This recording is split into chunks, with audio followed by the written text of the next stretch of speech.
Hey y'all, it's Heel Heat time. Hi everybody and welcome to Heel Heat. My name is George Coles and this is our WWE show for the week. Let's jump right into it. First off, we're going to go into the so-so portions. They weren't bad, they weren't good, they were just there. First up, the very definition of a hodgepodge match. Randy Orton and Ryback and Curtis Axel versus Sheamus, Roman Reigns, and RVD. Again, just like I said, the Booker's probably looked around and said, okay, we got you six guys, go out there, have a match. Nothing great, nothing bad. The faces win, Sheamus, Reigns, and RVD. Again, just to kind of, why is it even on there kind of thing. But it was, so makes the so-so list. Next up, the Uso brothers versus Goldust and Cody Rhodes. Or Goldust and Stardust, I'm sorry. Goldust and Stardust pick up the win. It's just, I've seen this matchup so much now that it's starting to fall flat. There isn't much new they could do with it. The tag division is in need of an influx of new talent. The guys that they have in there, the Wyatt family, Ryback, the Goldust and Stardust, and the Usos, it's kind of getting to the point where you're tired of seeing them against each other. A new tag team or two would help reinvigorate that.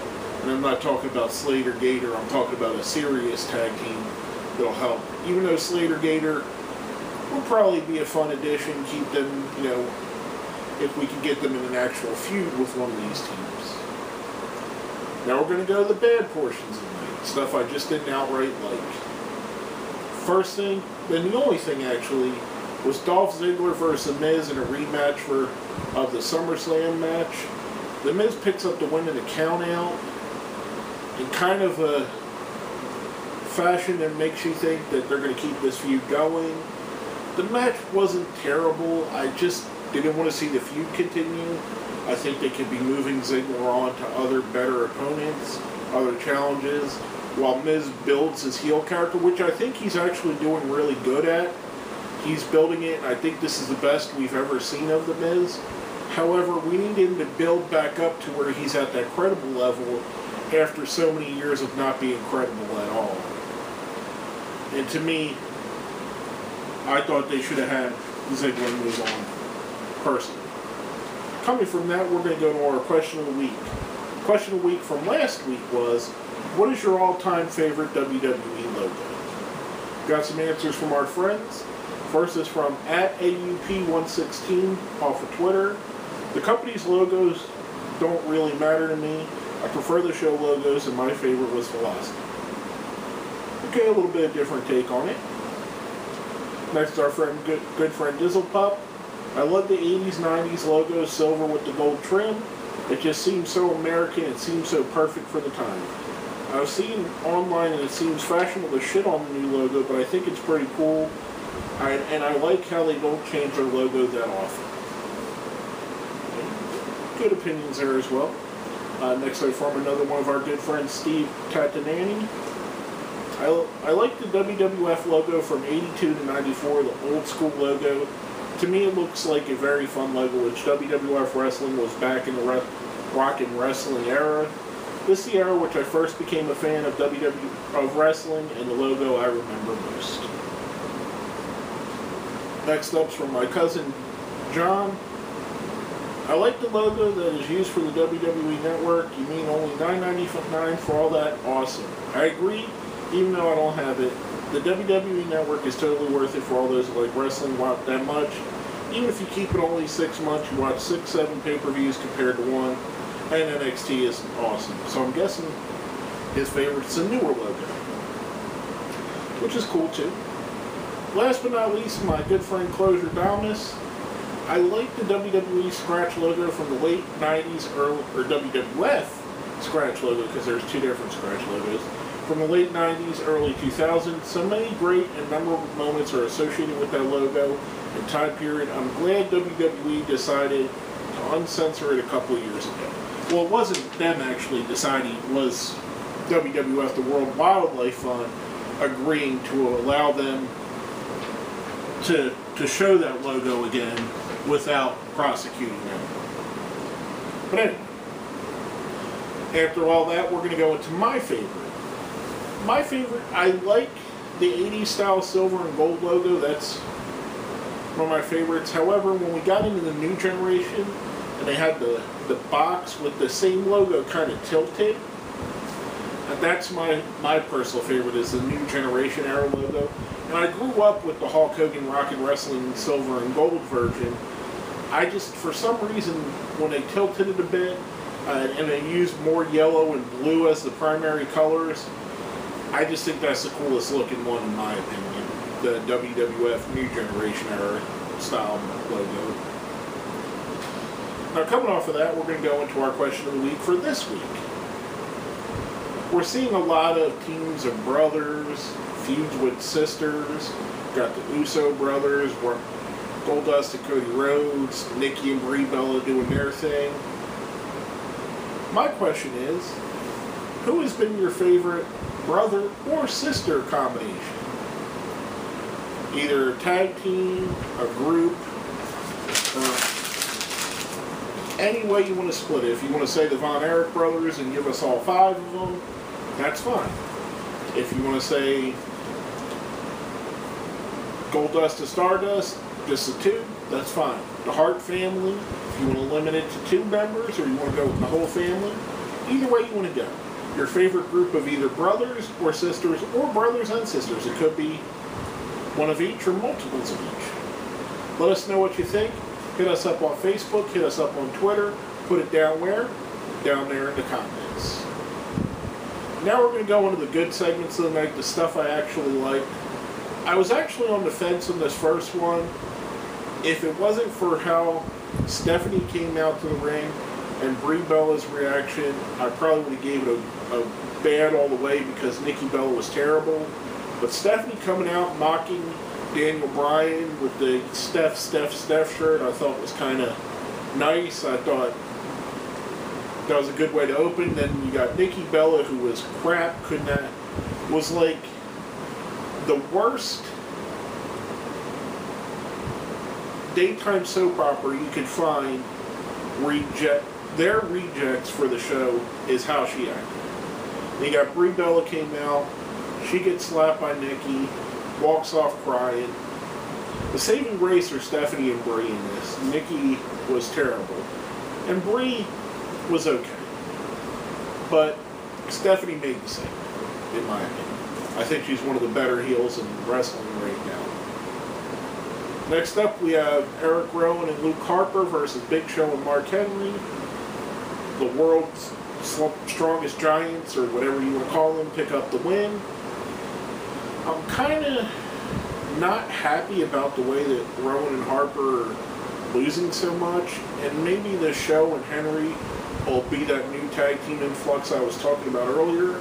But as we'll see later in the night, I don't know that it's going to be them as a tag team or they're just friends that happen to team up. I don't know. To me, it was still a good match. It was still, there was a lot of impressive moments on it. At one point, Henry has Rowan up for the world's strongest slam, and Harper kicks over Rowan and hits Henry in the face with a kick. I thought it was a great move. Just a good, old-fashioned, as JR would call it, slobber knocker. Next up, and I hardly ever talk about them. I usually roll them into what happens in matches. But I thought this was just so funny that I had to mention it here. Seth Rollins doing a backstage interview. Dean Ambrose coming out and dumping a bucket of ice water on his head. When Seth turns around, Dean just goes, "What? It's for charity." I thought it was hilarious. And probably one of the better ice bucket challenges I've seen to date. Including way better than my personal. But all in all, just a funny little segment. Show us why a guy like Dean Ambrose, who everybody thought was going to be the natural heel coming out of the Shield, has transitioned into being such a great face.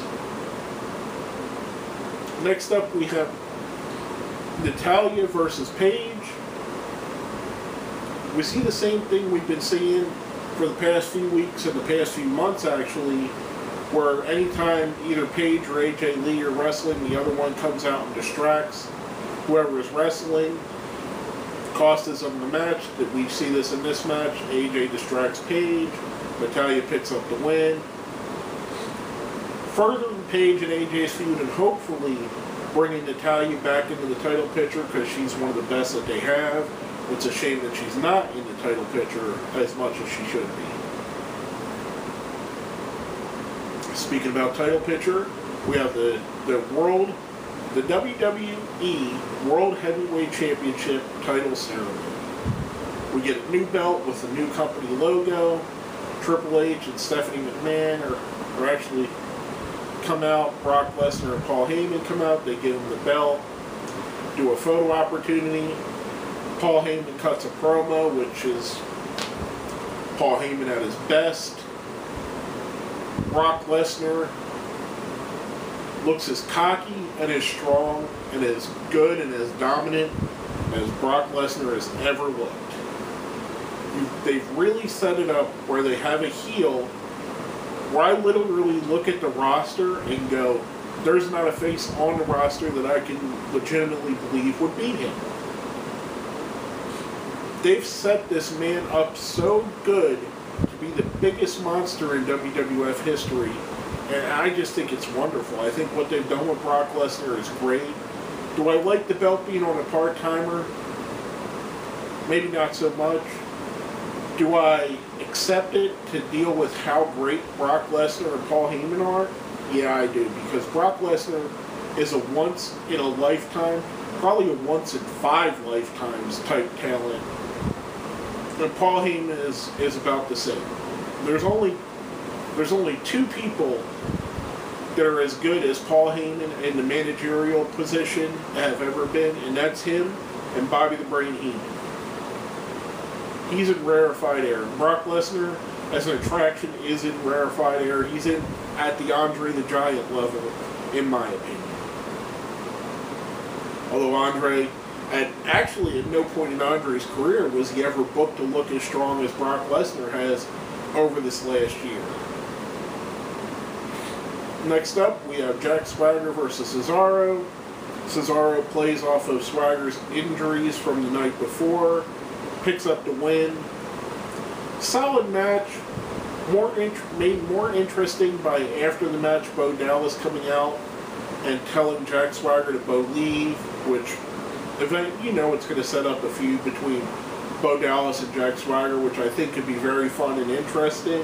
I think it could carry a long way going forward.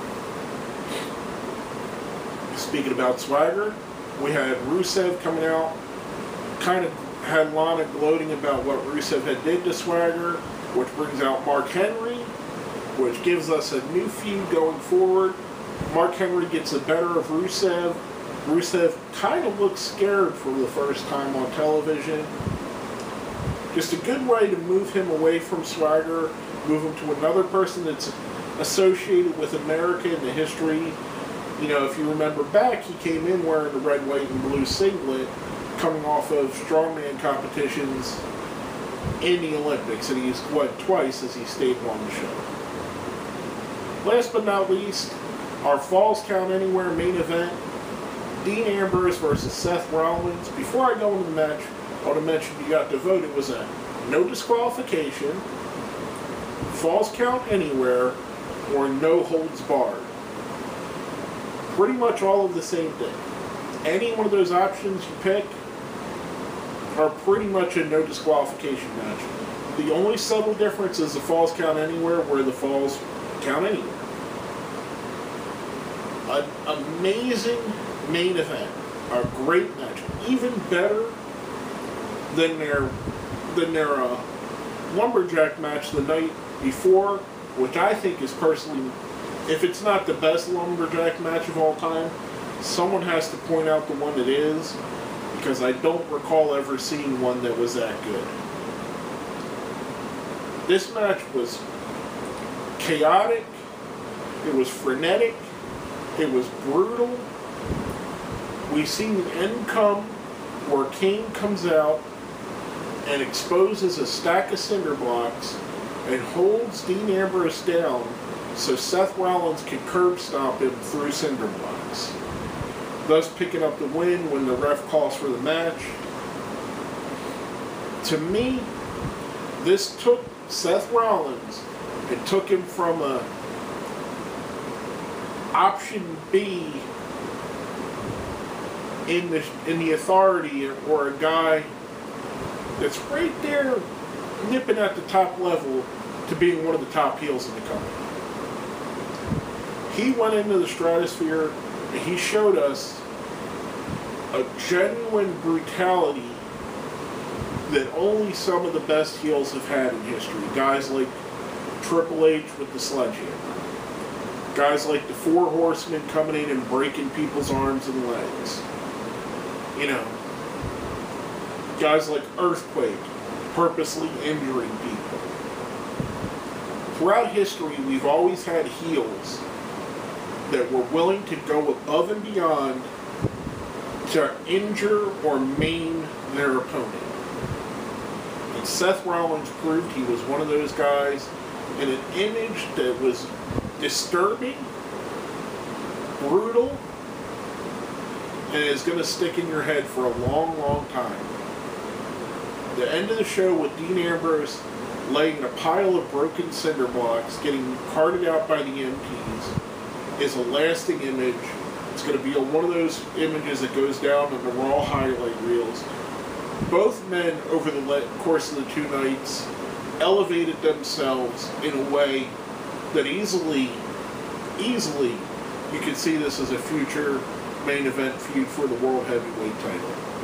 This was just a lesson in brutality, a lesson in how to do a properly set out, psychologically good, hardcore style match.